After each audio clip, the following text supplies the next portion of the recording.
तो ये होली वाले दिन का व्लॉग है और मैं बहुत लेट डाल रही हूँ इसको बिकॉज़ मेरा ना मन नहीं था डालने का बिल्कुल भी, क्योंकि उस दिन सब लोग बहुत ज़्यादा सैड थे और मतलब बहुत ज़्यादा याद आ रही थी, पता नहीं क्यों। और पता है सब लोग ना घर में, मतलब मैं, मम्मी पापा जो है बहुत छुपाने का कोशिश करते हैं तीनों ही कि नहीं सब कुछ नॉर्मल है, कोई बात नहीं। बट लेकिन पता है वो चीज़ छुपती नहीं है। हम में से कोई भी सैड होता है ना तो हम कोई कुछ भी बात करने लग जाते हैं। बट लेकिन पता है वो फेस से दिख जाता है और मम्मी तो बहुत ही ज़्यादा सैड हो जाती है फिर एकदम से।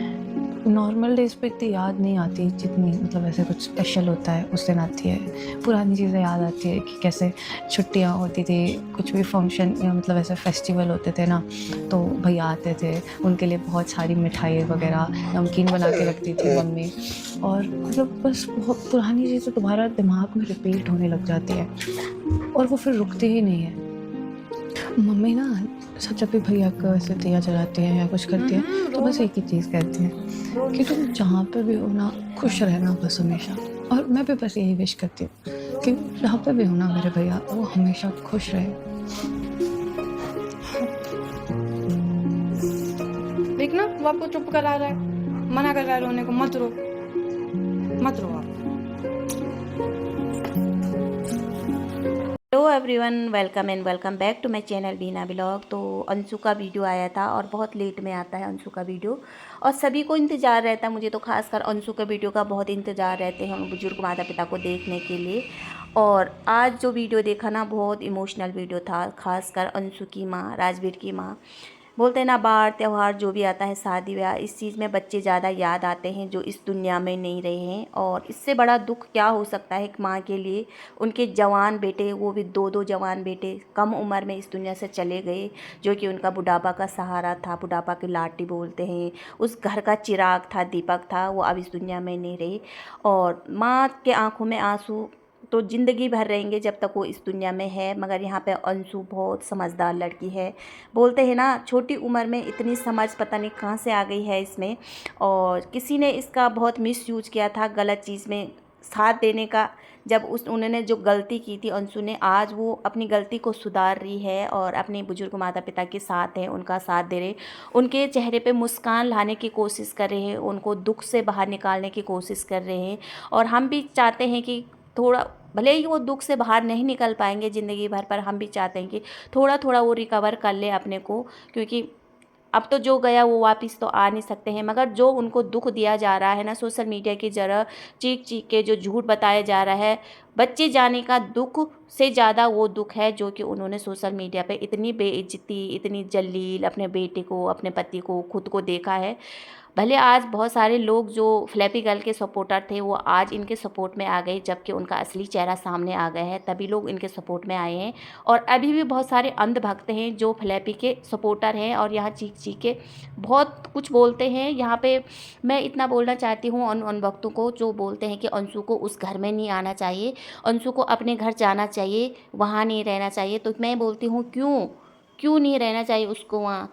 आखिर उसने क्या बिगाड़ा? एक गोद ली हुई बच्ची है, 4 साल से रह रही वो उस घर में। और फ्लैपी से पहले वो उस घर में आई थी, ना कि वो फ्लैपी के बाद आई थी। जो बोले कि फ्लैपी के बच्चों का हक खा रही है, तो जितने फ्लैपी के बच्चों का हक है उतना हक उसका भी है उस घर में, क्योंकि वो पहले से आई थी। और बोलते हैं ना, लोग बोलते हैं उस घर में क्यों रह रही? अगर वो माता पिता का दुख कम कर रही है, उनकी दुख को बांट रही है आपस में, उसमें उनको खुश देखना चाहती है, तो आप लोगों को क्या तकलीफ है?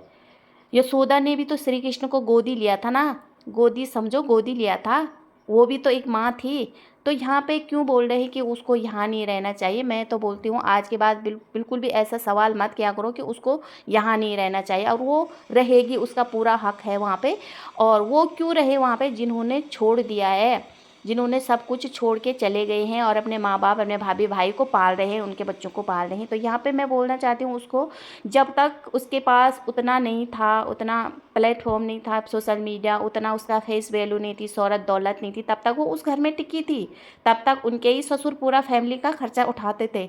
और आज उसका फेस वैल्यू बन गई, शोहरत दौलत जो भी कमाया उसने, जिस तरह से भी कमाया, गंदगी से, हम यही बोल सकते हैं गंदगी, क्योंकि उसने अपने मरे हुए पति को नहीं छोड़ा, उनको भी यहाँ सोशल मीडिया पे बेइज्जत किया, सास को बेइज्जत किया, ससुर को बेइज्जत किया, उस मासूम बच्ची को बेइज्जत किया।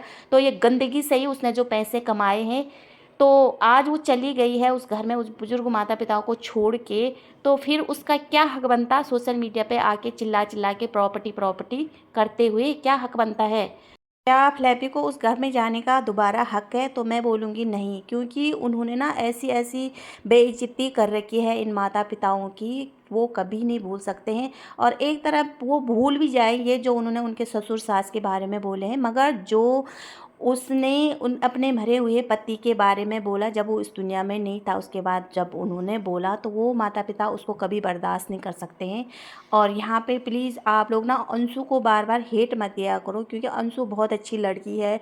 और हेट देने से पहले ना आप लोग जाके फ्लैपी का ब्लॉग भी देखना और यहाँ पे अंशु का ब्लॉग भी देखना, क्योंकि दोनों ब्लॉगों में बहुत अंतर है।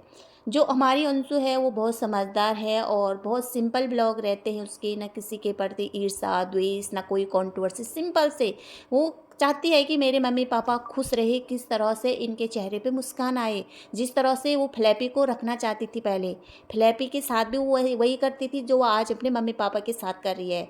किस तरह से फ्लैपी खुश रही, किस तरह से मेरी भाभी अच्छी रही, इस घाव से बाहर निकले जो उन्होंने सहा है। हम भी जानते हैं कि फ्लैपी ने भी बहुत कुछ सहा है, दो पति गए हैं, यहाँ पे उसका दुख भी कम नहीं है, मगर माँ बापों का दुख भी कम नहीं है। जो तुम बोल रहे हैं ऐसे वैसे, माँ बाप का दुख बहुत बड़ा है, उन्होंने भी अपने बच्चों को खोया है।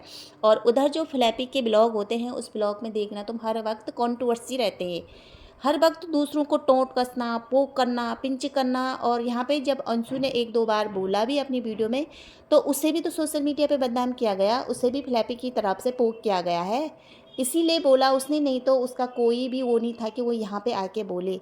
और अंशु ने कई बार बोला है कि भाभी की ऐसी आदत है, जब तक लोग भाभी की बड़ाई करे, भाभी का काम करे तो सब अच्छे, और कोई भाभी के अगेंस्ट जाए तो भाभी उसको बर्दाश्त नहीं करती है, जो कि अभी आप लोगों ने उनका रूप देख लिया है थाने के बाहर से, क्योंकि पुलिस वालों ने उनकी बात नहीं मानी तो पुलिस वालों के अगेंस्ट ही चली गई। अब यहाँ पे कौन सही है कौन गलत है आप लोग खुद ही देख लो। और कुछ अंधभक्त हैं जिनको कुछ दिखाई नहीं दे रहा है, सिर्फ उनके आंखों पे काली पट्टी बंधी है इनकी अंधभक्ति के कारण। वहाँ पे वो बुजुर्ग माता पिता उनको दिख नहीं रहे और उनका दुख भी नहीं दिख रहा है। और इन लोगों को हम बोल भी नहीं सकते कुछ, क्योंकि ये तो है भाई अंधभक्ति में ही डूबे हुए हैं। तो आप लोग गाओ भाई इनके गुणगान, हम तो नहीं गा सकते हैं, हमने जितना गाना था गा दिया है। और आज का वीडियो यहीं पे एंड करते हैं। अगर वीडियो अच्छा लगा तो प्लीज़ लाइक सब्सक्राइब और कमेंट जरूर करना। तब तक रखना अपना ध्यान, बाय।